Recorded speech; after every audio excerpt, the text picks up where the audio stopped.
Valeria Zuccasi fue la jefa negociadora de Uruguay en el proceso que llevó al reciente acuerdo entre la Unión Europea y Mercosur y es la invitada de hoy aquí en Informe Capital. Valeria, bienvenida a TV Ciudad. Muchas gracias y buenas noches para todos. Recién hablamos del acuerdo que hace poco se alcanzó y que abre la puerta a nuevos procesos todavía pendientes. Por ejemplo, lo que explicamos a continuación. El Parlamento resultante de las elecciones de octubre asumirá el 15 de febrero y seguramente uno de los temas más importantes que tendrá en la agenda durante su primer año de trabajo sea la consideración del acuerdo de asociación al que recientemente arribaron el Mercosur y la Unión Europea para asuntos comerciales, políticos y de cooperación. Lo mismo ocurrirá en Brasil, Argentina y Paraguay. Del otro lado del Atlántico, el Consejo de la Unión Europea, el Parlamento del Bloque y los legislativos nacionales e incluso algunos regionales harán lo propio a fin de determinar si ratifican o no un acuerdo que empezó a explorarse hace 20 años. Desde la Cancillería uruguaya no solo se celebró el entendimiento de fines de junio, sino que se aguarda con optimismo el largo proceso ratificatorio que llevaría al menos 2 años. En caso de transitarlo satisfactoriamente, las consecuencias serán múltiples y comenzarán a desencadenarse según un cronograma distinto en función de los sectores involucrados. Rubros fundamentales como el ganadero celebran el aumento de las cuotas en el mercado europeo. El sector exportador también valora el ahorro de pago en aranceles. Del otro lado, hay temores respecto a las consecuencias del ingreso a Brasil y a la producción láctea europea. También surgen preguntas referidas al futuro de los servicios públicos y de ciertos monopolios estatales característicos de Uruguay. La diversidad de intereses en juego llevan a que Cancillería plantee una agenda centrada en acciones prácticas para anticipar la posible vigencia de este acuerdo.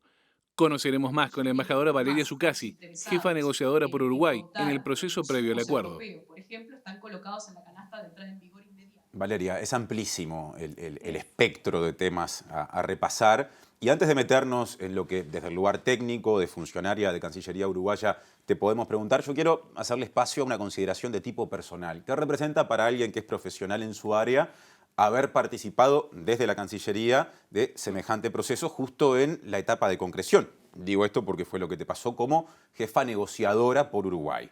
Inevitablemente creo que uno piensa en los varios colegas que antes, en 20 años de negociación, se podrán imaginar que media Cancillería ha pasado por esta negociación de alguna forma u otra. Entonces uno piensa el ser afortunado y estar viviendo el momento de cierre, un momento que requirió esfuerzos personales, esfuerzos profesionales, que lo ven hoy en mí, pero que engloba por lo menos un equipo de 20 personas que ha dado absolutamente todo. Entonces es una satisfacción que si uno lo piensa desde la época de estudiante, veía, analizaba estos temas y hoy estar viéndolos en la realidad y ver que se concreta, creo que es algo que posiblemente, difícilmente se vuelva a repetir en la carrera de uno como profesional. Y me imagino que debe dejar aprendizajes casi tan fuertes por la vía de la práctica como todos los generados antes cuando se estudiaba. Sin duda. Y uno se empieza a preguntar cómo dejar incluso registro de todo eso para que los que vengan después y no tengan la suerte de ver este proceso que es único y que fue único, puedan aprender y puedan entender lo bueno y lo malo, porque ha habido de lo bueno y ha habido de lo malo, y cómo dejar ese registro para futuras generaciones, porque sí es un cambio histórico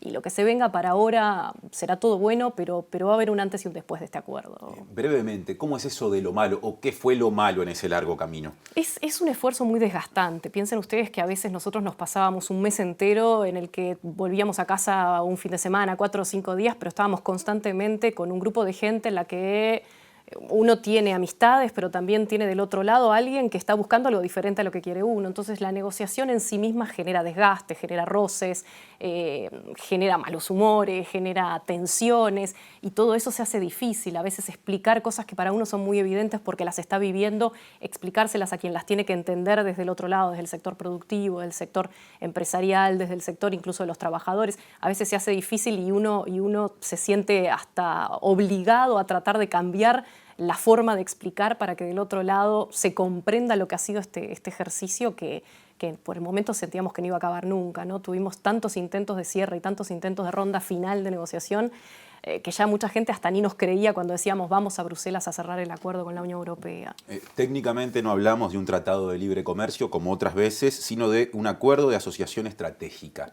¿Cuál es la diferencia? La diferencia es que este acuerdo engloba por primera vez en un acuerdo que firma el Mercosur y Uruguay mismo capítulos que van más allá de lo comercial. Hoy tenemos una sección comercial, pero también tenemos una sección política y una sección de cooperación que entre todo a lo que apuntan justamente es a reconocer que el Mercosur y la Unión Europea se tratan como socios estratégicos y que a futuro ya no van a tener solamente una relación comercial y económica que los una, sino también un montón de otras áreas en las que van a trabajar juntos por intereses comunes y por visiones comunes de lo que entienden que debería ser el mundo. Antes de pasar a lo comercial, que naturalmente, como me imagino suele pasar en las entrevistas, nos sacará bastante tiempo, me interesa saber algo más de lo político y del capítulo cooperación. Hablando de lo político, ¿qué alcances puede tener eso que también es parte de este acuerdo? Y de lo político puede ir desde todo, ¿no? Uruguay, por ejemplo, tiene una enorme experiencia en misiones de paz a través de Naciones Unidas y a la Unión Europea le interesa tener a Uruguay como socio para que otros países de tamaño pequeño o mediano puedan entender el rol a jugar en el espacio internacional. Puede tener que ver con hablar juntos de temas como medio ambiente, como cambio climático. Puede tener que ver con generar espacios en donde nuestra sociedad civil y la europea o los representantes del sector empresarial y laboral puedan juntarse y discutir temas comunes. Es enorme el espectro de temas que se abren adelante nuestro. Y en la parte de cooperación algo bien interesante. Uruguay, con la fortuna de haberse graduado, porque ahora es considerado como un país de renta media alta o alta, dejó de poder recurrir a fondos europeos para la cooperación. Programas que han sido históricos en el Uruguay, que capaz que uno los tiene tan integrados que no los entiende, pero que han financiado muchísimos programas en el área social. Se nos acababa la posibilidad de seguir utilizándolos y gracias a este acuerdo, cuando entre en vigor, se nos va a abrir nuevamente la posibilidad de participar de fondos europeos para áreas de cooperación en sectores en donde Uruguay todavía tiene algunos debes y donde todavía quiere seguir trabajando con Europa para aprender de la experiencia. Entonces es enorme lo que se abre en materia de cooperación triangular, es decir, Uruguay sirviendo como ejemplo para otros países y otras regiones. Son tantas las áreas, estamos hablando de páginas y páginas de temas de común interés en los que vamos a estar trabajando juntos. Me quedé pensando en lo político cuando hablamos del vínculo, por ejemplo, con las misiones de paz. A ver, capaz que me pongo un poco tremendista, pero para ser bien claro, un eventual conflicto en un territorio europeo de la Unión Europea puede involucrar a Uruguay de alguna manera o no hay un arrastre de ese tipo? Más bien es al revés. La Unión Europea se está planteando el rol que tiene que tener como Unión Europea en las misiones de paz y si participar en las misiones de las Naciones Unidas o si tener su propio espacio de participación por la cercanía que tienen con sus excolonias, en África, pensemos. Entonces a ellos les interesa la experiencia que tiene Uruguay. Es más, hasta si se sorprende la gente, es más apelar a la experiencia del propio Uruguay en el terreno con los cascos azules para poder ellos entender un poco mejor qué es lo que se necesita dar a quienes necesitan y apuntan a tener la intervención de un país amigo en momentos de superación de una crisis, ¿no? Ya no en momentos de conflictos armados. Pasando a lo comercial, para un país ganadero, no solo ganadero, pero que tiene en el sector ganadero un sector clave como el Uruguay, hay en ese rubro, digamos, uno de los sectores que se consideran ganadores, que suena parecido a ganadero, en este caso sí. Coincide. A grandes rasgos, ¿cuál es la victoria uruguaya en ese punto? ¿Cuáles son las ventajas del nuevo escenario que se plantea? Siempre se identificó este acuerdo con la carne, ¿no? Hay algo que siempre, lo que hizo que el acuerdo no se cerrara en 2004, cuando estuvimos cerca, fue por un lado la carne para el Mercosur y los autos para la Unión Europea. Y para nosotros siempre era un elemento fundamental el asegurar que, cerrada esta negociación, Uruguay quedara en mejores condiciones de acceder al mercado europeo, en particular para la carne vacuna. Eso hoy se va a dar por dos instrumentos diferentes. Uno es la eliminación del arancel intracuota, lo que pagamos hoy para vender esa famosa cuota Hilton, que es la cuota de altísima calidad, cortes muy específicos que van a destinos gourmet en Europa. Hoy pagaba 20% de arancel y gracias a este acuerdo va a dejar de pagar ese arancel. Eso de por sí ya representa 15 millones de dólares de ahorro inmediato. Entra en vigor el acuerdo y eso ya queda en el bolsillo de los uruguayos. Y por otro lado hay una nueva cuota de 99.000 toneladas de carne que va a poder acceder Uruguay. Hay que definir con los socios del Mercosur cómo lo vamos a repartir, pero Uruguay lo cierto es que en los años pasados ha crecido en su representación y en su participación en el mercado europeo, así que es esperable que una buena parte de esa cuota le toque a Uruguay y eso va a significar también no solo millones de dólares de ahorro, no son nuevas exportaciones, son exportaciones que ya existen en el mercado europeo pero que van a entrar pagando menos y por lo tanto eso también va a redundar en un beneficio directo para los exportadores uruguayos. Está bien colocar al arroz y a los cítricos en el grupo de los sectores que se ven inmediatamente o muy rápidamente beneficiados. Arroz, cítricos, pesca, cueros, lana, hasta maderas contrachapadas producciones y exportaciones que en su momento tenían un lugar importante en la Unión Europea y lo han ido perdiendo por diversos motivos, pero yo diría que sí, esos son claramente los sectores que se van a ver favorecidos. Pero hoy, por ejemplo, también hablábamos con representantes del sector frutícola y nos decían que para ellos empieza a ser interesante ver cómo desarrollar cadenas, ya no quedarse con la idea de vender fruta fresca, sino empezar a invertir en la producción de jugos, de esencias, de mermeladas, jaleas, etcétera, que van a poder exportarse a la Unión Europea sin pagar aranceles, incluso más rápido de lo que va a poder venderse la fruta fresca. A veces esa discusión entre commodities, el producto, la materia prima y la industrialización tiende a simplificarse y uno no se da cuenta que este acuerdo lo que genera es exactamente lo contrario, mayores incentivos a la industrialización con base agrícola y a la proyección a tal vez Uruguay ya no vendedor solamente de la materia prima, sino también vendedor de materia prima con valor agregado en muchísimos de estos sectores. Entonces, hay muchos, y yo creo que conversando la miel, muchos de ellos sectores además que están atravesando momentos difíciles, entonces creo que todavía vale más lo que se gana. Y cada vez que conversamos con algún representante de un sector nos damos cuenta que hay todavía más potencialidades y hay muchísimo por descubrir en los beneficios que va a traer este acuerdo. En la vereda de enfrente, capaz que tiene que ver con lo que empezaste a desarrollar recién, se ubica a los lácteos como un sector que podría tener problemas por la llegada eventual al mercado brasileño, que hoy le compra mucho a Uruguay, de producción europea. ¿Qué decir de las primeras afectaciones para el sector lácteo, que también es bien importante para nuestro país? Sí, eso es algo que nosotros además no queremos, no creo que haya que mentir o decir que acá no hay posibilidad de una afectación, es real. Uruguay hoy depende del mercado brasileño para la colocación sobre todo de quesos. Estamos viendo la leche en polvo, son 10.000 toneladas, realmente es difícil imaginar que eso va a tener un impacto muy grande. Acá hay mucha leche en polvo, en la Unión Europea también, ahí no se ve una gran amenaza, pero en el caso de los quesos, sí se ve la amenaza porque tenemos productores europeos extremadamente competitivos, con quesos de altísima calidad y además subsidiados, ¿no? Entonces que no compiten en igualdad de condiciones. Entonces lo que estamos empezando a discutir con el sector es primero entender qué es lo que va a otorgar el Mercosur como acceso, que es algo que se va a concretar recién en 10 años luego de la entrada en vigor del acuerdo, que tiene sus garantías, hay instrumentos que vamos a poder utilizar en casos que sintamos que la producción europea está invadiendo o está afectando la producción del Mercosur. Entonces estamos empezando a conversar con ellos. Hemos excluido la mozzarella de este acuerdo, algo que puede parecer una tontería, pero en realidad es fundamental porque una buena parte de lo que el Uruguay le exporta a Brasil es queso mozzarella. Entonces no dando la posibilidad de que entre ese producto europeo, capaz que también estamos cuidando un poco más. Entonces también ahí estamos iniciando una serie de conversaciones que ya teníamos antes durante la negociación. Nosotros estábamos en permanente contacto con los representantes del sector.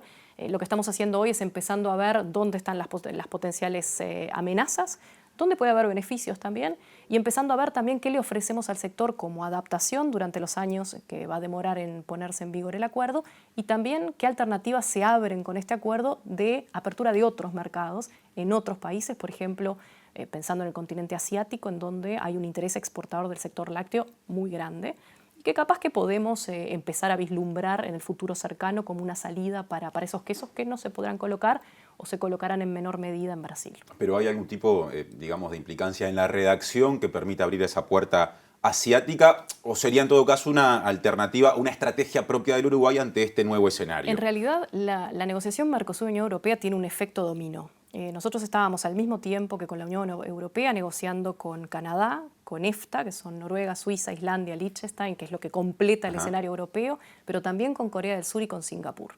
Y atrás de ellos ya empiezan, por esta seriedad con la que vieron negociar el Mercosur, empiezan a manifestar interés algunos otros. Por ejemplo, Japón. Lo que nosotros estamos imaginando es, por ejemplo, que la negociación con Corea del Sur, que es de extremo interés para el sector lácteo uruguayo como exportador y ya en ese caso como ganador claro de un eventual acuerdo, es una negociación que podría terminar en los primeros 6 meses del próximo año. Entonces, si uno se imagina los tiempos en los que va a demorar en entrar en vigor el acuerdo con la Unión Europea, una cosa es analizar el impacto aislado de ese acuerdo, pero si empezamos a agregar otras piezas, imaginamos, por ejemplo, que se abre al mismo tiempo el mercado coreano, que se puede abrir el mercado japonés, la ecuación cambia y la realidad entonces cambia, porque quien se siente amenazado o que no ve tan claramente la ganancia en esta negociación con la Unión Europea, puede empezar a percibir las ganancias en otros espacios de negociación. Entonces es la pieza de dominó que estamos empujando para que atrás vengan otras tantas negociaciones del Mercosur con otros países grandes compradores de alimentos. Esos instrumentos que en la penúltima respuesta mencionabas con respecto a eventuales protecciones que el país quisiera hacer si a futuro se viera un sector importante en peligro. necesariamente están vinculados a un conflicto de los que se deben dirimir en función de las soluciones de conflictos planteadas en el acuerdo, o no necesariamente, o sea, hay etapas previas a llegar a ese extremo. Hay varias etapas previas y hay etapas que son mucho más prácticas y que se utilizan. Las salvaguardias, por ejemplo, es un instrumento que si uno determina que la producción europea está entrando en valores que se consideran amenazantes para una rama de la producción, le hace lácteos, uno tiene la posibilidad de suspender las preferencias que otorgaba con este acuerdo y volver hacia atrás. Es decir, todo lo que yo le di a la Unión Europea para que pueda entrar al mercado brasileño, uruguayo, argentino, paraguayo, puedo dar un paso hacia atrás con una salvaguardia en el caso de que se haga una investigación, se demuestre y se compruebe que hay una amenaza real. Entonces, de esas piezas hay varias dentro del acuerdo que no implican llevar una controversia ni nada por el estilo, ¿no? ¿Hay algún tipo de sector, además del lácteo, que esté hoy en una situación comparable en cuanto a eventuales riesgos y por ende estrategias nuevas para adaptarse mejor? Hay sectores que yo creo que tienen una dicotomía y que pueden, si aprovechamos bien estos años que tenemos por delante, van a salir beneficiados también, pero si no hacemos nada y si quedamos un poco como estamos, por ahí sí tienen riesgos. Uno de ellos es el vitivinícola. Uruguay es un productor y un exportador cada vez de vinos de mayor calidad que están entrando en Europa, entonces uno pensaría la oportunidad para un productor uruguayo de vender vinos en Europa es interesante.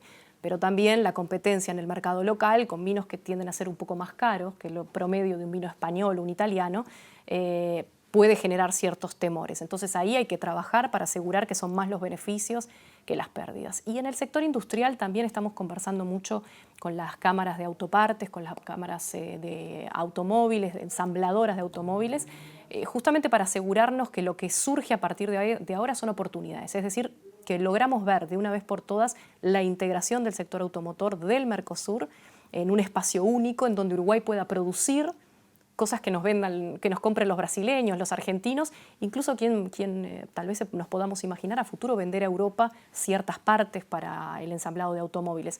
Esos son sectores que en la conversación hay todavía un cierto temor, pero también hay bastante entusiasmo por lo que puede significar a futuro o como oportunidad comercial tanto dentro de la región para poder vender y mejorar nuestro posicionamiento en la región como para integración en cadenas europeas que vengan a invertir y que no vean a Uruguay como un mercado para vender automóviles, pero sí Uruguay como una base tal vez para fabricar algún modelo que se venda en los mercados más grandes vecinos. En la presentación mencionábamos también a los servicios y sobre todo puntualizábamos que hay en un país como Uruguay que tiene algunos servicios en manos del Estado, cosa que no pasa en otros lugares de la región del mismo modo. Justamente ahí colocábamos algunas interrogantes, ¿no? ¿Qué pasa con los monopolios estatales o con la posibilidad de definir nuevos monopolios a futuro, si es que se puede? Sí, se queda resguardada tanto los monopolios actuales o las empresas comerciales, vamos a llamarles como lo llama el acuerdo, las empresas comerciales del Estado existentes actualmente quedan resguardadas y además se resguardó el artículo de la Constitución que posibilita la creación de nuevos monopolios. Eso es algo que se entendió, es lo que nosotros llamamos en la negociación una línea roja, algo que Uruguay no podía conceder porque constitucionalmente no puede hacerlo. Entonces se resguarda en el acuerdo tanto la situación actual como eventuales posibilidades a futuro de creación de monopolio. Nuestros socios del Mercosur han resguardado también pequeñas situaciones que tienen en ciertos servicios. Entonces, por ese lado, y si uno habla de servicios de telecomunicación, por ejemplo, no hay nada en este acuerdo que obligue a ir más allá de lo que la legislación y la regulación actual del Uruguay obliga. Es decir, no vamos a tener que eliminar monopolios, no vamos a tener que abrir el sector de las telecomunicaciones en donde no está abierto, no hay que eliminar el rol del Estado en servicios como salud, como educación, que también generan mucho temor a veces en la población. Entonces creo que en eso los resultados que hemos logrado y que hemos obtenido en materia de servicios son buenos y son una demostración de que negociando uno puede tener buenos resultados, buenos acuerdos, sin que una negociación comercial per se no es mala ni buena para los intereses, que justamente depende de cómo uno negocie lo que puede tener como resultado positivo al final del camino. Acercando más la mirada a la cuestión, quiero decir, a lo que hace el Estado y el rol del Estado en la economía, ¿qué pasa con las compras públicas y los sistemas de protección a empresas nacionales que venían teniendo vigencia hasta ahora? Ese es otro buen ejemplo. Obviamente que si hubiéramos seguido la tendencia de lo que pretendía la Unión Europea en esta negociación, como otros tantos socios comerciales, la solución habría sido abrir todo el mercado de compras públicas. Eso no sucedió. Uruguay se preserva dos instrumentos muy importantes. Uno son las compras para programas de desarrollo y otro son las compras para agricultura familiar. Esto es importante porque atienden a sectores de producción muy específicos y además atienden a tipo de compras públicas que son diferentes.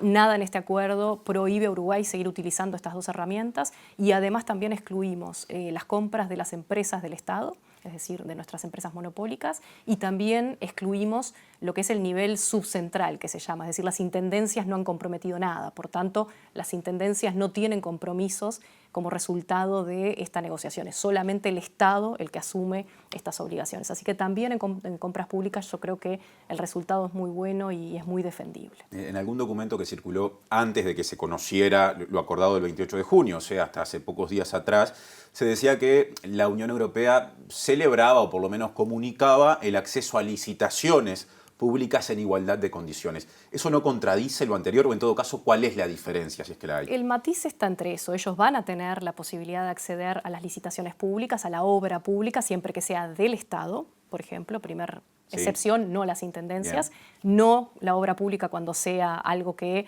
está bajo la égida de una empresa estatal. Es solamente para los ministerios, es solamente para los planes que no involucran, como les decía, un programa de desarrollo o un programa en particular que tenga una característica diferente. Por ejemplo, uno puede licitar distinto un programa que beneficie al trabajo local, a quienes emplean mano de obra local. Ajá. Entonces, esto es una especie de puzzle en la que se dan ciertas concesiones, pero se ponen límites a las concesiones que Uruguay le otorga a la Unión Europea a fin de preservar esos espacios de desarrollo y esa política que mantiene el Uruguay en materia de compras públicas, viendo a las compras públicas justamente como herramienta de desarrollo. Para cerrar, Valeria, hace un ratito en una respuesta mencionaste un concepto interesante que dejé pasar porque me parecía que era un tema interesante para el cierre de la entrevista. Mencionaste que contrariamente a lo que en algunos sectores se señala, esto puede ser una puerta de acceso a un mayor nivel de industrialización, cuando hay quienes dicen que esto puede profundizar la característica de Uruguay como fundamentalmente dependiente de una economía de tipo primario, digamos. ¿Por qué sostenés que en realidad podría darse lo inverso? Es la ironía a veces de no pensar mucho lo que estamos diciendo. Una de las grandes quejas que hemos tenido en esta negociación es que la Unión Europea nos da cuotas para acceder al mercado europeo en los productos que somos principales proveedores. Carne vacuna, arroz, miel, eso que son las materias primas.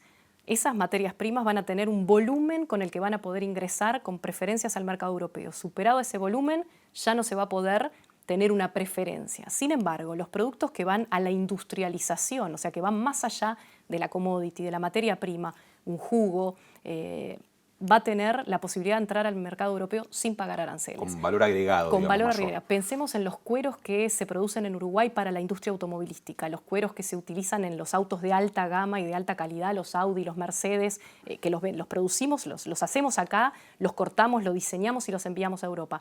Eso tiene beneficios más rápido en este acuerdo que la carne bovina.